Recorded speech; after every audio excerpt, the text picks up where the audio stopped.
Do your arms hurt? No, my arms don't hurt. All the hard work is actually happening in the brain. Interpreters process between two different languages, spoken English and sign language, simultaneously.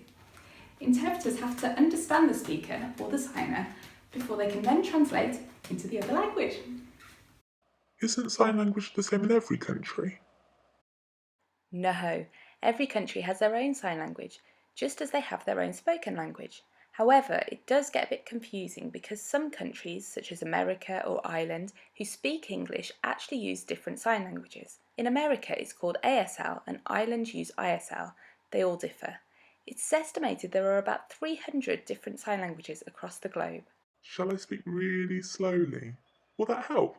No, please don't. This makes it more difficult for us. We're trained to go at full speed. And if you go slow,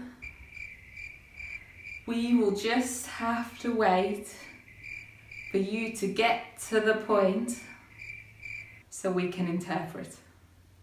How did you learn sign language? Each interpreter learns sign language differently.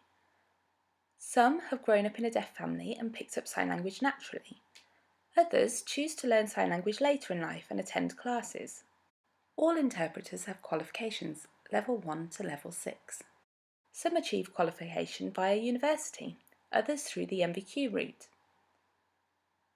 Once an interpreter becomes fully qualified, it's not the end of their studies. They must always continue to develop their professional skills. Do you want to sit next to the deaf person, or over there in that corner?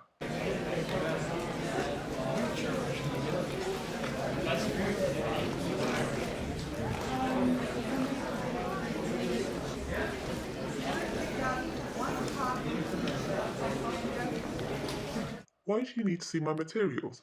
It'll spoil the surprise. Please don't worry about this, you won't be spoiling anything. Plus don't worry, we are not trying to steal your brilliant ideas. We simply want to do the best job we can and ultimately make you look good. Think of us as part of your team. It's really helpful if you can talk through your presentation and plans for the day in advance so we can be fully prepared. Any supporting documents you can give us are useful. We scan through, identify key terms, abbreviations and clarify any concepts we're unsure of. This all helps us to be on the same page as you before we start the session. Why is there 2 of you? You should always book 2 interpreters for bookings over 2 hours long, or even for a shorter meeting if it is particularly complex. This is down to the demanding mental process involved in interpreting between 2 languages. It takes huge amounts of concentration. Research has found that the quality of interpretation declines after about 20 minutes. This is why you'll see interpreters swapping roughly every 20 minutes. When the inactive interpreter is not signing, it is not an excuse to have a nap. They are actively listening to be able to feed me any information I have missed. They are also monitoring the quality of my output. This is for both the deaf and hearing users.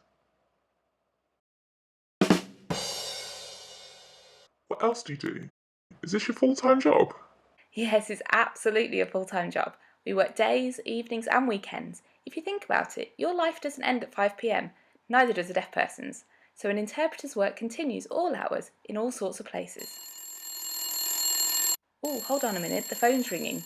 Someone must need an interpreter. License to interpret. Ready? Go.